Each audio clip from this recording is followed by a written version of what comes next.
Well, how diddly guys, Gary here, aka Gaz D Projects. We're just going to bring the 406 carbon fibre frame for a spin. Made a few changes, new drivetrain, Shimano Deore, cassette, Mech and shifter all dialed in. We're going to bring for a spin on this lovely machine here. So my good friend Paul from HRE has keyed up his Land Rover. See a nice spray job, the wheels, we've got the bikes on the back. We're ready to go for a spin. We're going to be meeting up with a good friend of ours, Conor. He's going to come for a spin with us as well. He's on a, shall we say, economy bike. So it should be interesting to see how well that holds up. We're going to get a nice few shots of the trails, the rides, and see how things go. So yeah, as you can see, the landing's going real well. Real nice. Probably said Paul are super excited to go for a spin today, and with the landing through his paces, we'll be head up to Slade in Dublin, Ireland. Do you like your window? Window's nice. Yeah, windows. Interesting. Very clear.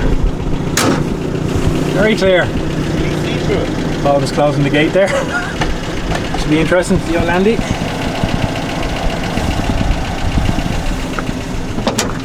It's so clear, look.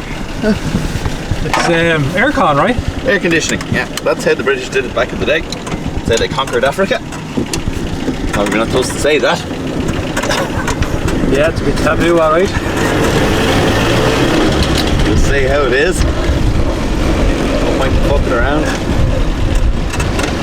Who that is, but we'll wave at them anyway. Tally-ho! Tally-ho! It's noticeably quieter than the diesel engine before. You can hear yourself almost speaking in here now.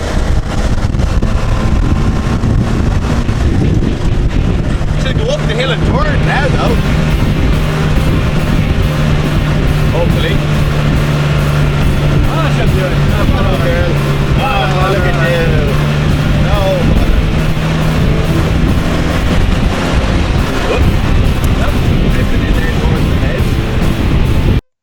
So both myself and Paul managed to make it up to the top of the hill there at Slade and catch up with Conor. We have a quick look at his bike and see what it's all about. In the meantime, I forgot to mention the cassette, the new cassette that I installed there, and the other drivetrain part. 4 hours later.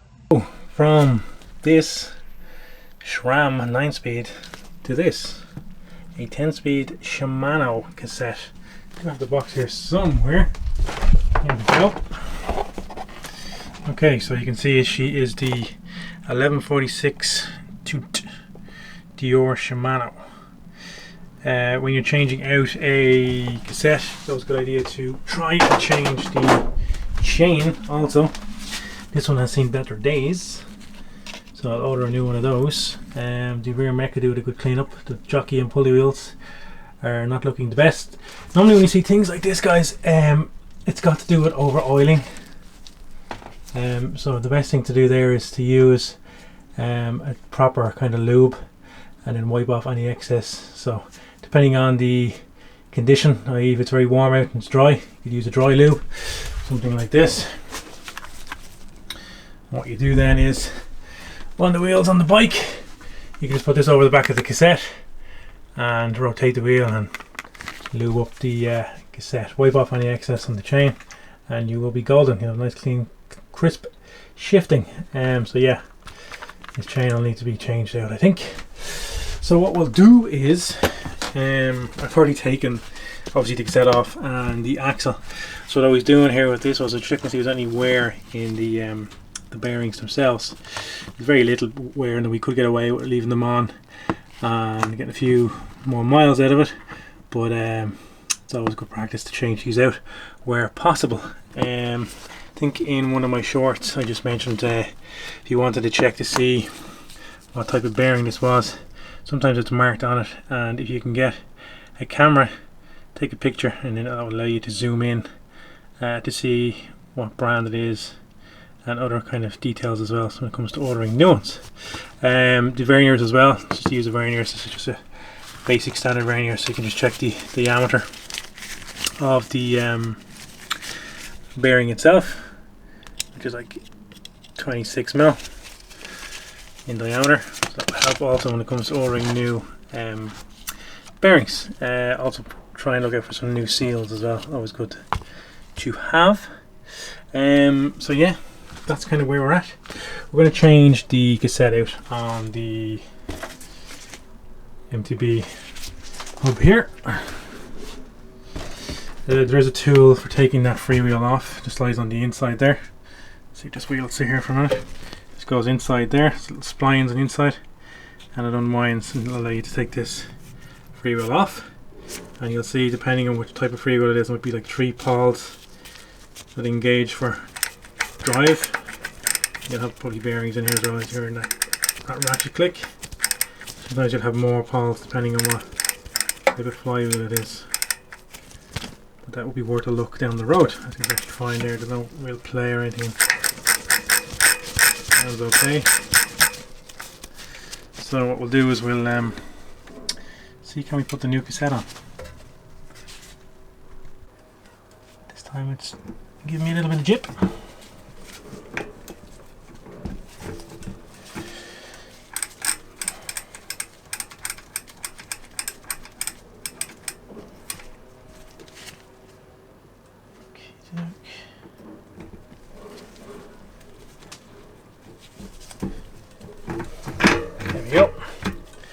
Grease might have hindered that a little bit, but got there in the end. Now you'll probably find that there's an additional 2 gears or cogs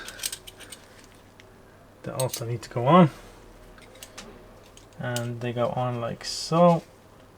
I'm going to try and locate the smallest lug again, like so. Same with this one, and you'll notice the shape on these, and there's a reason why. So this part here goes to the inside of the cassette spacing where you're shifting, and this little kind of splined edge is an indication of what this meets up against the inner part of the frame. It's kind of a good little kind of a guide or indication as to what way it goes on. So same again, let's find our small hole, which is right there, and we're just going to line it up until it goes on, which it does. Then we'll find our lock ring, just like this. These normally have a bit of information on them, guys. So on this one it's a Shimano Deore, right? But it's telling me that it's 40 Newton meters of torque.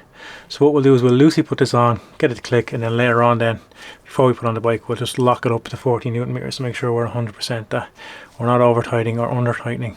So it's good to have things torqued up real nice.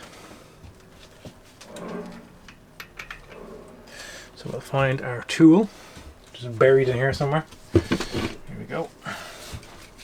So for now you can just, you know, screw it on with your hand.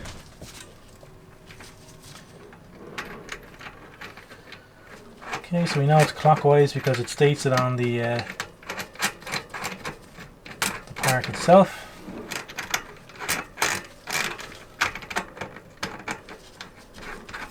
Okay. And you'll hear that extra click. That's good. That means it's seated correctly and it's applying lower torque to the cassette. Okay. If you find that it's hard to get it to tighten up, you can use the chain whip. And some guys, what they do is they put the tire against something and it helps stops the wheel from rotating as you're trying to torque things up.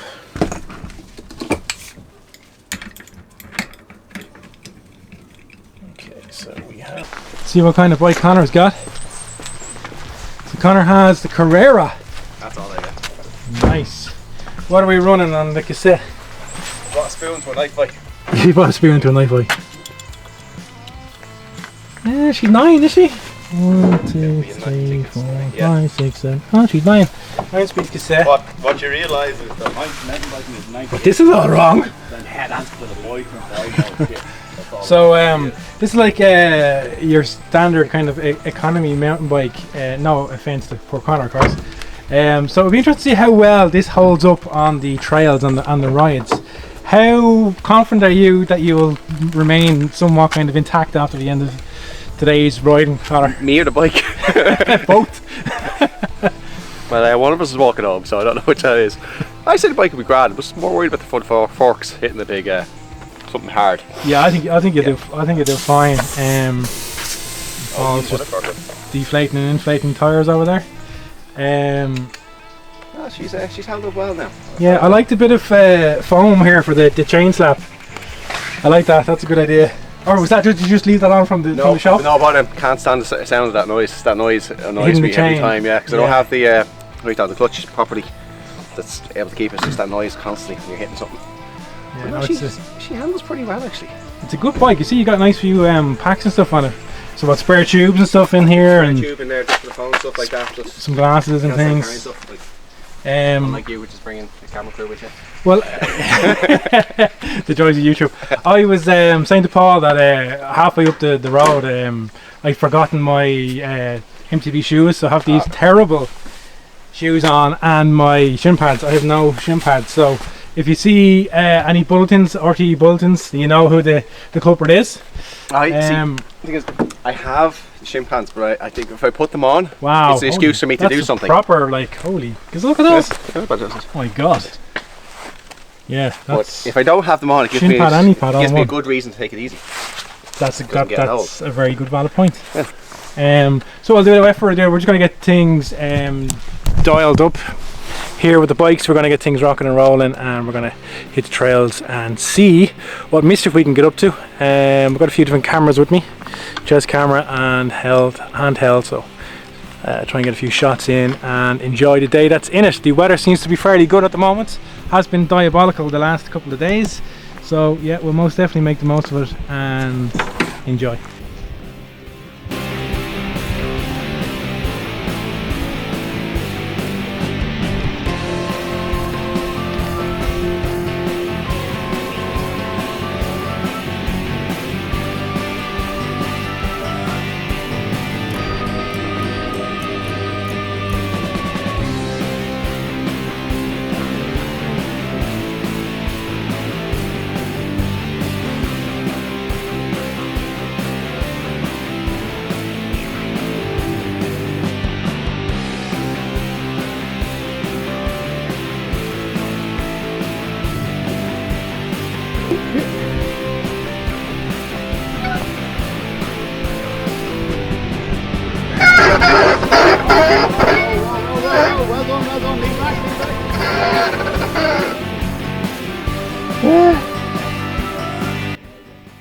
Yeah.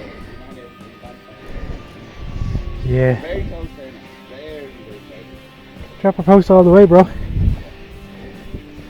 That feels better though, right? It did feel better, yeah. Even back, Conor. Seems to be the key. No way, I good. Nice keep rolling it. Keep rolling. Oh, you're alright, okay. I've been that soldier. I've been that soldier. You went, the bike didn't.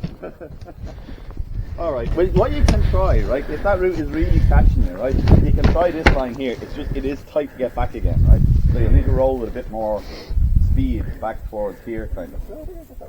I think you nearly have it now. I really think you do. Just, you break the bit just there, and I know exactly what the feeling is. You see the two routes and you're like, fuck. I made the slow here and I didn't. Yeah. And I was like, oh, I'll do a little here. No. A little bit there. Okay. No, you're very good. Very good. You really have it now. That fall, getting that out of the way helps a lot as well. Yeah, Worried then. You recovered very well there. Making love to the tree as well also helps. Yeah. You know, you recovered well there.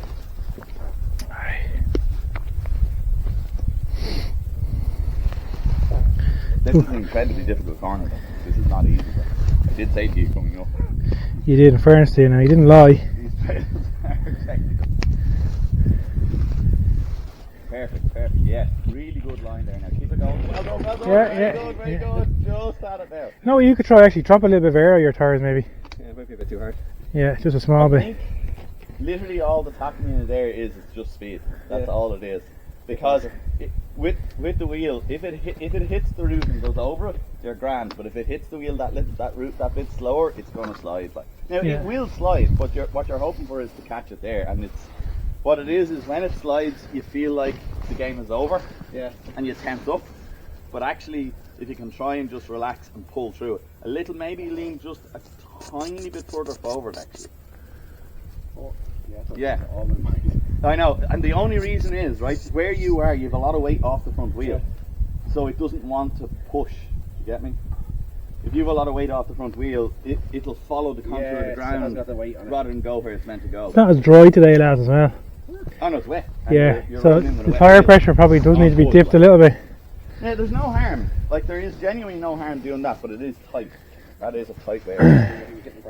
You really are. And you're trying to get around, and running wide off that way quite easy. Yeah. It's the higher the line, the better there. It just seems really wrong because you're so close to that tree. But if you're hitting the root anywhere in the middle there, it's got to slide. Like. Yeah, it's just too much off where that is. And stuff. Yeah, you catch it just inside. Yeah, because you're going between those two, and that one nearly bumps you over that one. If you know what I mean. It kind of nearly throws you over that one. Rooty forest fun. Rooty forest fun. Yeah, back to fire roads. Let's ride the fire roads. They're much more fun. I can't see a fucking thing here. He's like, oh, we're going that way to the right, and he goes to the fucking left. So we keep down there. I went to the left. If you go in there and just take the left, there's these stuff. There is a little one to the right. I see when I was little, I think that red tape is. That's good, yeah, he's got it, yeah. That's good. Keep it lit, keep it lit. Not on me. If you guess there's a second ledge, you guess me every time. Yeah. It's like that little second kicker. Nice, nice. He's just trying to get that right. Yeah. Don't worry, I avoided it, so. You did your little full motocross moment there at the end. Yeah. That's a good jump, Yeah, clear the two of them now. You're that type of you're that guy now. Yeah. You know what the guy's like, hey, we've done enough, we've had it, be safe. Yeah, I know. Do it again. No. I don't know, you're going to clear you cleared that one. You at least cleared the second one now. Fair enough. Yeah. I was like, no, I'm going to avoid that. Then to the left, fuck that. That's the thing there. I noticed somebody say that. If I see a bone sticking out, by the way, I'm going. I'm leaving. I'm like, why did you do that now? Why? Look, I'm too young. And that's when you just get on your bike and cycle off. They're not my children. Do. You said you were taking it easy. I have. Yeah. In case that doesn't work out. Let's stay plans and all. It's viciously stumpy there, though, isn't it? In fairness, you guys are clearing that very nicely. It is. Very smooth. He just needs a little bit more. He needs to clear the second one. Yeah. At some point in there. Yeah, as you say, you think it's a roller. Yeah, I just need to roll the second one. First one is definitely a jump, but then the next one, that's just... Where the fuck do you land, though, after the first one? You need to land in that hump there and then roll that one. And then the landing's there. You don't try and clear both of them? Huh? You're not trying to clear both of them? Oh, Jesus, no. No, you won't. Like, hook it, like? You would. No. Straight over. No. Nice. Yeah, perfect lift. Yeah, nice. Yeah. Nice. Yeah, that's it.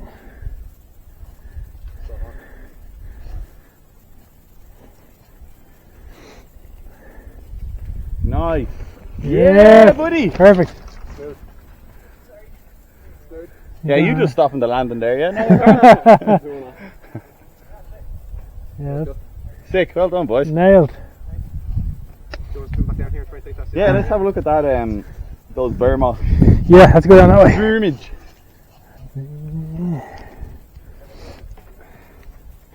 Yeah, you lead the way because you seem to know where you're going. I don't have a clue, but The fact that I decided to pick this up in the mid-30s. Go, let the fun begin into gear.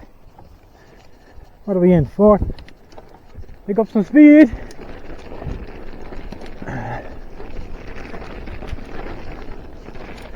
Oh yeah, this has got some speed.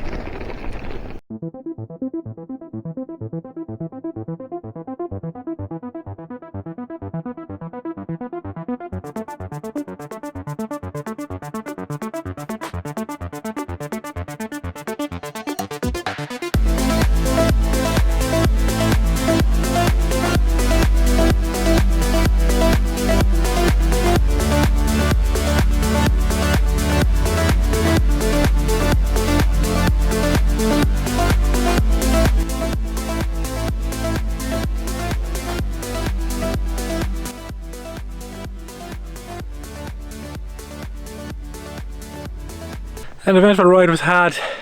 We were all fairly exhausted. Hit those trails fairly hard, got plenty of mud and stuff on the bikes, as you can see. Amazingly, Conor's bike held up pretty well. The economy bike itself, I think it's got it all stowed away over here. We've got a bit of mud on all the bikes, we have to wash them down, but yeah, she held up pretty well. It's a good ride, tested her endurance today. I could definitely do some more cardio myself, so I have to work on that. An e-bike is only a dream away. It's on the Santa list. What's your take on your spin today, Conor, and would you be interested in purchasing an e-bike, do you think? No, I think so. Get an exercise bike first, and then So work your way up to it basically. No, I'm happy with the hardtail. I'm very glad I figured out that suspension thing was turned off on my bike. Oh, the damper, yeah. That thing where when you have a suspension. That made that. That makes a huge difference. Sorry, Paul. Your bike ride's easier when you have front suspension. I did feel a bit strange. I know I could do this. But Yeah, I'm sure I did this easier before. Yeah. I was just trying to challenge myself, yeah. But at the end of the day, it's all a learning curve, and The bike's held up. yeah, they held up really well, and we know how to set them up. It was pretty muddy today, the trails and stuff, so from that kind of point of view, it was just a learning curve as well. We had to, you know, obviously get some air out of the tyres and kind of dial the bikes in, but we still have Conor on hardtails, Paul's on the full suspension Trek. My bike held up relatively well. With the clutch engaged on the rear mech, it did cause a little few issues with the gear indexing, so I might have to look at that again and see what that's all about, try and dial that back in again. But yeah, on that note, guys, shake your handy.